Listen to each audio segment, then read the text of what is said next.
Fala jovem, beleza? Professor Jonatas Gonçalves. Mais uma entrevista com o campeão de aprovações, Rafael Hertal, meu grande amigo, irmão, parceiro, que já deu uma entrevista aqui para o Química Resolve. Nessa primeira entrevista que ele deu, ele falou um pouco da vida dele de aprovações. Foram quantos vestibulares, Rafael, aprovados? Acho que esse foi o nono. Foi o nono vestibular. Você acha? Eu acho. Nove contar direito, mas vestibulares, vocês têm que esquecer. Quais foram os cursos que você já passou, Rafael? Primeiro foi biologia, né, no meio do terceiro ano. Depois, no final do terceiro ano, eu fiz para engenharia de redes. Eu já estava meio que quase aprovado no PAS para biologia, então eu quis tentar um curso um pouco mais difícil.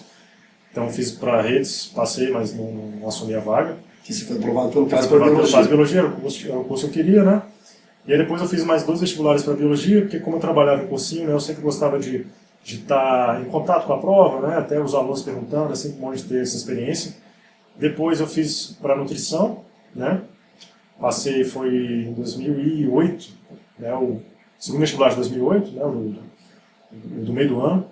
E aí depois fiz mais um vestibular para nutrição, depois mais um para ciência política, mas foi um vestibular diferente.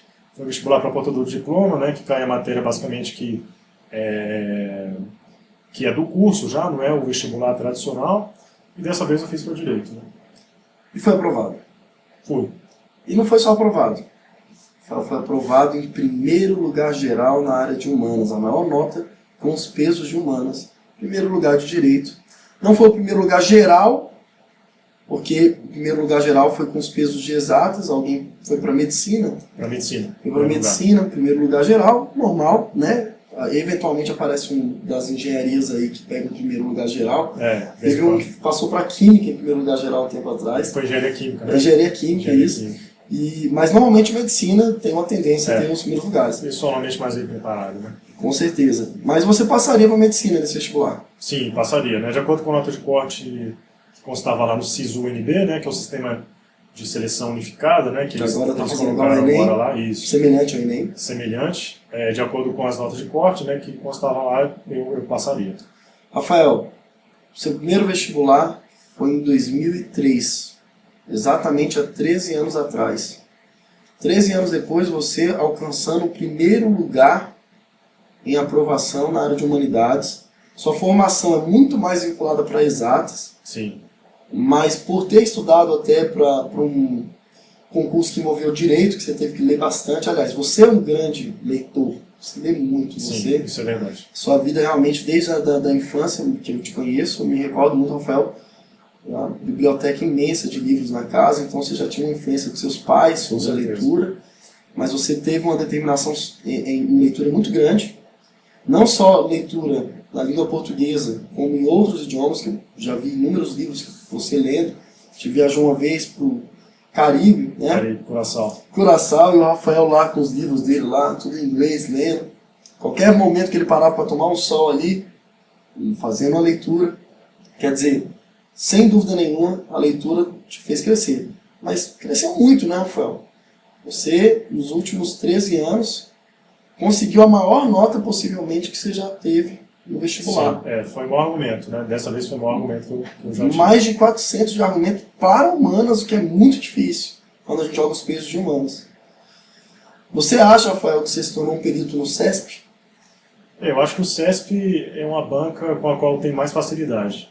Né? Principalmente no vestibular, o tipo de prova do vestibular, você às vezes consegue fazer muitos itens sem nem saber nada daquilo, da matéria. Principalmente na prova de humanas. Sim. Né? E agora que tem, por exemplo, música, tem artes cênicas, muito difícil a pessoa saber, às vezes, tudo sobre isso, né? E tudo sobre história, tudo sobre geografia. Tem muitos itens que você pode fazer com o próprio texto, né? Coerência. Pela coerência, né?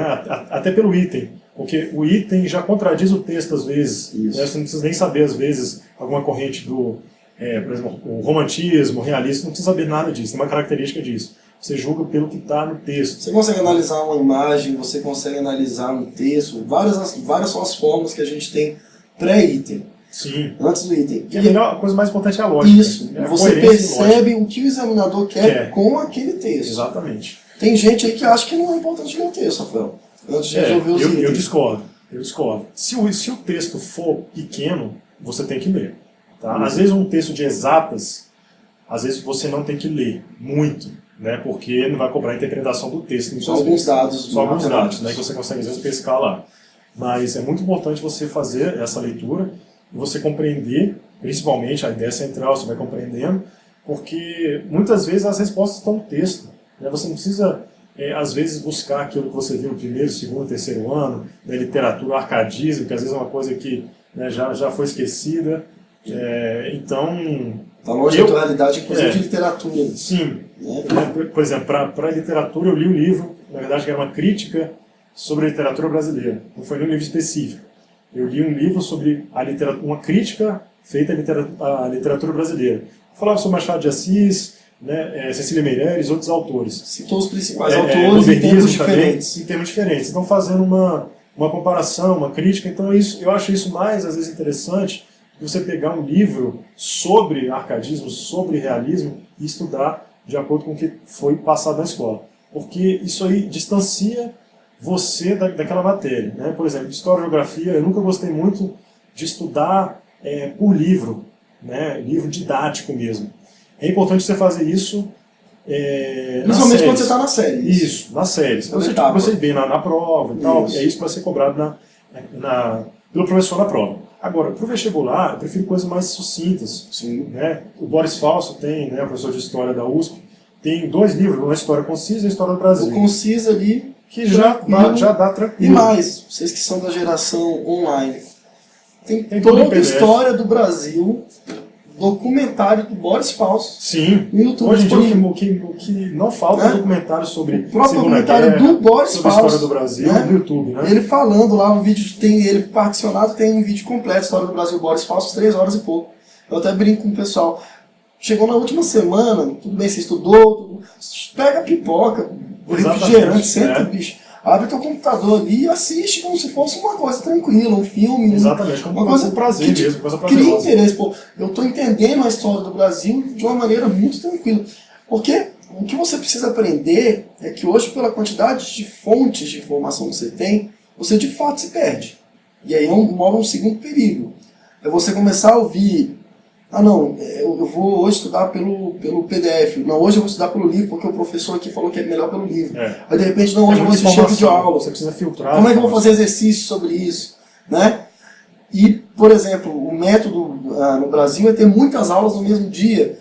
E, às vezes, você pode se frustrar no seu plano de estudos, porque você não vai conseguir estudar todas aquelas matérias. Exatamente. Por mais que o ideal seja a matéria dada, a matéria estudada, lembrando que você, às vezes, tem 6 matérias em um dia, 5 matérias em um mesmo dia, é muito difícil você conseguir, às vezes, cumprir com isso.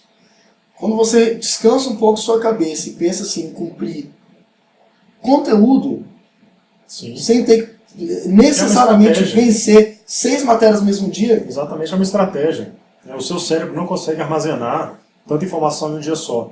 Às vezes as pessoas ligam muito para um aspecto quantitativo do estudo e pouco para o qualitativo. Isso. Então, às vezes, estudam também com o iPhone do lado, com o WhatsApp ligado, com música, às vezes, muito barulhenta. Já foi demonstrado que não é bom, você pode até achar, pô, mas eu me dou bem. Você estudaria melhor se você estudasse com música mais calma. Isso. Tá? Você precisa começar a ver esses aspectos qualitativos que são importantes. E outra coisa, às vezes o aluno fica estudando muito de uma forma muito passiva, né? Então, assistindo muita aula, indo às aulas presenciais, né? E aumenta o número de aulas. E aumenta o número de aulas, só que ele não está estudando por conta própria. Isso. E é assim que você vai aprender. O professor é um filtro, né? Ele é um auxiliar. Isso. Né? Então, você que precisa entender a matéria por conta própria, é você que vai ter sua compreensão. O professor é um facilitador. Com certeza você já teve aquela impressão, não, professor, quando você faz, eu entendo tudo, quando eu vou fazer, eu não Exatamente. consigo. Que é uma sensação, pô, professor, você fez de uma maneira tão simples. E é como a Alfa falou, nós somos uma espécie de operador da forma fácil de resolver uma questão, e a gente está aí para te ensinar a fazer da maneira mais simples, porque uma coisa que eu falo muito para as pessoas é, saber fazer a questão é uma coisa, saber fazer a questão da maneira a otimizar o seu tempo é outra forma. Com certeza. O professor está mais para isso. Exato. O professor de cursinho ele está mais para otimizar o seu tempo em resolver situações, problema. Porque o conteúdo mesmo, amigo, é você sentar e estudar. Exatamente. Isso e fazer de forma objetiva. Você não precisa ser, às vezes a pessoa é muito boa em humanas, é muito boa em exatas, né, mas não é boa na outra parte. Então isso acaba atrapalhando, principalmente as pessoas que querem medicina, um curso mais concorrido, né, elas estudam muito uma parte da matéria, esquecem de estudar as outras. E aí elas têm fracasso por causa disso. O seu objetivo não é ser especialista nas matérias, é fazer a prova. Né? Isso é uma coisa que tem que ser dita. Né? O pessoal gosta de passar formar na prova, matemática. Formar matemática. Não. Isso é bom, isso é ótimo. É. Né? É bom você se você interessar. gosta muito, beleza. É interessante. Agora, por exemplo, você está estudando para medicina e tem gente que acha que conseguir gostar de medicina é sempre ser muito bom, 100% em matemática e física. Né? E aí termina apanhando. Teve gente que tirou 130, eu acho que no segundo dia agora, que não passou. Quer dizer... Porque foi muito mal na parte de humanas, né? Com certeza. Precisava ter ido bem, de maneira uniforme, na parte de humanas. Ou seja, por mais que ele tenha tentado compensar a falha em humanidades que ele tinha com as exatas, pecou. Porque ele já está num limite de nota 130. Exatamente. Já é muito alto. É muito difícil você melhorar. Evoluir 130. Agora você sai de mais difícil é você sair de uns 60 para um 80. É mais fácil do que você sair de um 130 para 140. Então, amigo, você já está tirando 115 em exatas. 120 no caso do vestibular da UNB, que tem pontuação máxima 150 de score bruto. Fator de correção errada não acerta.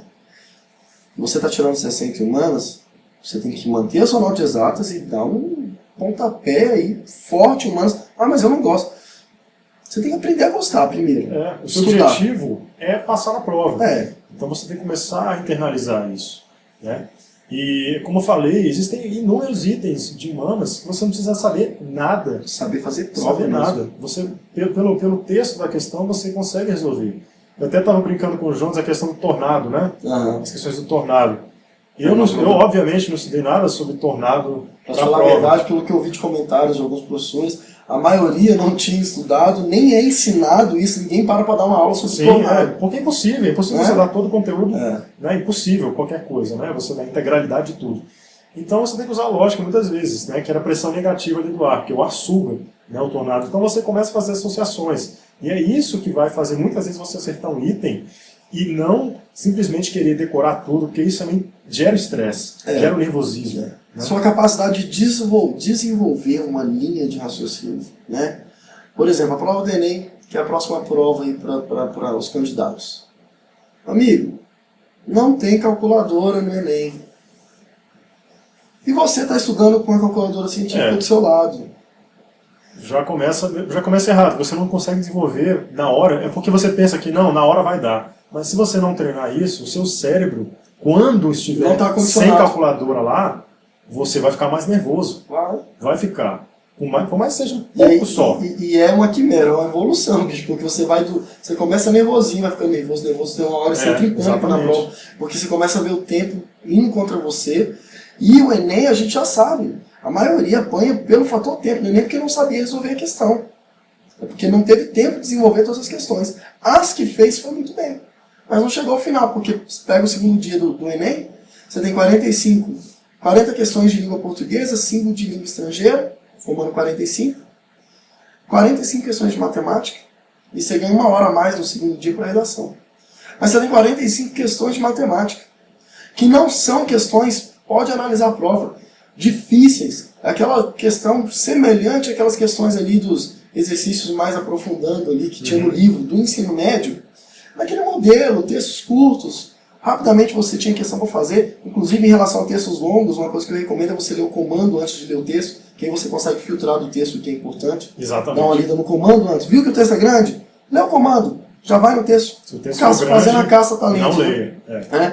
E aí você consegue fazer. E o tempo é isso. É o que eu falei, você saber fazer a prova em casa é uma coisa, você saber fazer com pessoas à sua volta, sem a sua lapiseira. Com barulho também. Gente mexendo o pé, abrindo o saco, de repente do lado do local que você está fazendo prova, passa um carro de som. Exatamente. Aqui o vestibular foi em junho, está tendo festa junina, às vezes o pessoal está pulando lá a fogueira lá, olha a cobra, quadrilha, e você está lá, olha a cobra nada, fazendo a prova, né? Isso pode acontecer? Pode. Então você tem que simular, só que simule dentro da realidade mais próxima. Eu, por exemplo, já pro Enem recomendo. Vai abandonando a lapiseira aos poucos, toda vez que você estiver estudando. Mas, Jonas, e se eu errar? Risca, porque é o que você vai ter que fazer no dia da prova. Exatamente. Né? Até porque o espaço é escasso, muitas vezes. Exatamente, você tem que se adaptar a isso. Você tem que se adaptar, então você não pode escrever muitas vezes e apagar depois. Né? Tudo isso influencia, cara. Tudo então isso você precisa fazer um espaço, às vezes, exíguo. Né? E aquela coisa, aquele velho ditado. Treino difícil, jogo fácil. Isso. Né? Quanto treino mais fácil, você dificultar antes... se você dificultar antes, você treinar para fazer uma coisa difícil antes, quando chegar para fazer vai ser fácil.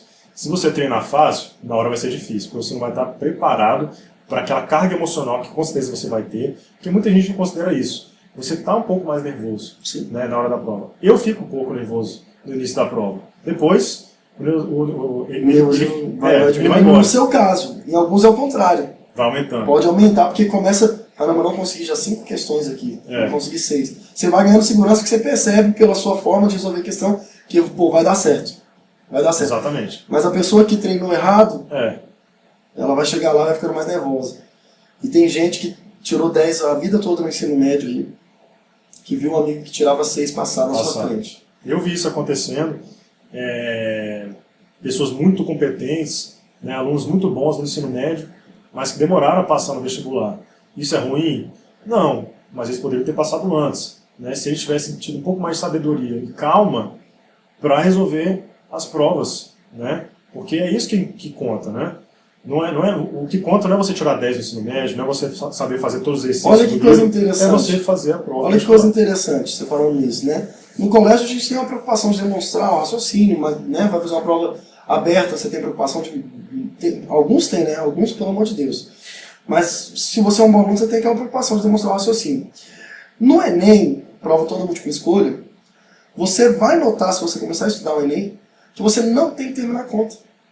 Raros são os casos que você precisa terminar uma conta. Tem uma questão lá que fala sobre eficiência, combustível, não sei o que lá, não sei o que lá. Ou seja, na verdade ele queria saber qual que liberava mais dióxido de carbono por quilocaloria lá, né? E aí tinham 5 combustíveis diferentes.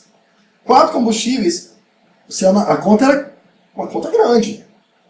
Com números, não eram números inteiros, assim, fáceis, não. Mas você olhava lá, das 5, 4 dava para ver que o valor era menor que 2. Você não terminava a conta, você percebia que o valor dava resultado menor que 2. Ele queria o que liberava mais dióxido de carbono. Um dava maior que 2. Acabou, precisava terminar a conta. Acabou ali. Eu sempre escrevo tudo em fração no Enem. E depois eu olho para a fração, saio cortando. Mato os decimais usando potência de 10. Exatamente. Né? E no final das contas eu olho, cara, não tem que terminar a conta. E cada vez que eu faço mais questão, não só de química, que é minha área, mas de todas as outras que eu tenho, eu faço questão de estudar a prova, faço questão de analisar a prova das outras áreas, mas eu chego à conclusão, tem como você ser muito eficiente na resolução da prova do Enem, que inclusive o Rafael não fez ainda. Vai fazer o primeiro Enem esse ano. Esse ano, né? Vai ser em novembro. E eu não sei, pessoal, mas eu acho que ele vai muito bem. Vamos aguardar que a gente vai fazer uma entrevista, Rafael, pós-Enem, com certeza, e pós-aprovação, porque eu faço questão que você faça, Rafael, essa prova para você poder contribuir com a educação aí, com esse pessoal, como perito.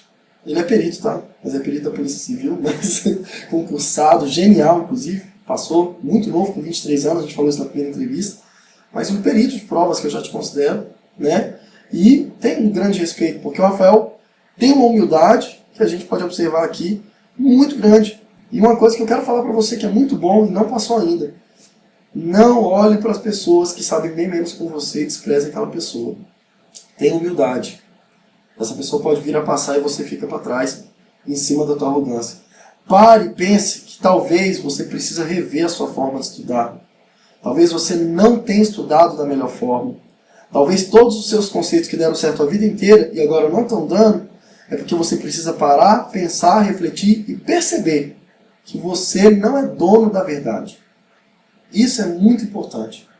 É aquela história de afiar o machado, né? Você vai cortar uma árvore com um machado cego ou vai esperar ficar afiando o machado e cortar muito mais rápido? Tem a ver com isso. O investimento no tempo que você vai ter para aprender a estudar às vezes, né, criar uma base sólida nas matérias que você precisa saber para passar no curso que você quer, né, é muito mais importante às vezes do que você sair que nem maluco fazendo exercício, sem, às vezes acertando, mas sem saber o porquê, entendeu? Então isso é complicado, porque você vai se viciando nisso, né, você vai às vezes até aprendendo a matéria errado, né, de uma forma equivocada, e chega lá na hora e pede de uma forma que você não sabe. Você só sabe aqueles que você fez, né? Então isso é muito importante. É isso aí. Rafael, obrigado, cara. Obrigado a você mais uma vez aí. O canal sempre disponível aí para a gente discutir. Com certeza. E vamos discutir muitas coisas aí. O Rafael se voluntariou aí para estar a gente trazendo alguns temas aí que envolvem biologia e química e também nutrição. Com certeza. É muito importante, a prova do Enem principalmente, que traz a química e a biologia do dia a dia, inclusive contextualizada, né? Gosta de trazer nos seus textos situações polêmicas, situações que envolvem substâncias do nosso dia a dia, situações que a gente convive com aquilo no mercado, na cozinha, na forma de comer, enfim. A gente vai estar discutindo isso com vocês em futuros vídeos, mas esse vídeo é para tentar fazer você enxergar que tem uma melhor maneira de estudar para cada pessoa, porque isso é uma coisa muito individual, mas que se você não ter o seu resultado ainda, possivelmente é porque você está estudando ainda da maneira incorreta e você tem como otimizar isso. Rafael é um exemplo de que o tempo que você fica sem estudar uma determinada disciplina não é o que diz para você vai passar ou não vai passar. Tem muita gente aí que já terminou um curso e voltou porque quer fazer medicina. Sim. Né? Eu tenho uma aluna que eu estou trabalhando com ela, que ela estava se formando em administração na UNB, mas ela quer medicina. Naquele momento lá atrás ela não teve ali talvez a coragem de enfrentar, mas agora ela resolveu. Tem como, porque ela tem mais maturidade. Com certeza, a maturidade, isso é muito importante. A forma de estudar com o tempo, fez com que o Rafael chegasse hoje à nota que ele atingiu sem estar fazendo um cursinho, sem ter passado várias horas no dia estudando uma matéria específica, mas é uma pessoa que estuda constantemente pelo prazer de estudar. Pessoal, Química Resolve está aí para ajudar vocês. Aguardo vocês em breve. Acompanhe o canal, acompanhe a gente no Instagram, @Química Resolve. Se inscreve aí no canal no YouTube, para que você fique por dentro das dicas Enem que a gente está dando aí. Toda semana uma dica Enem, até a prova do Enem você vai ter uma dica nova em relação a algum conteúdo que pode aparecer na prova. Eu ainda arrisco dizer que boa parte vai aparecer na prova, você vai acertar assistindo essas dicas. E conheça o nosso material completo no site quimicaresolve.com.br. Um grande abraço. Um abraço, pessoal. Vamos ver vocês em breve. Até a próxima.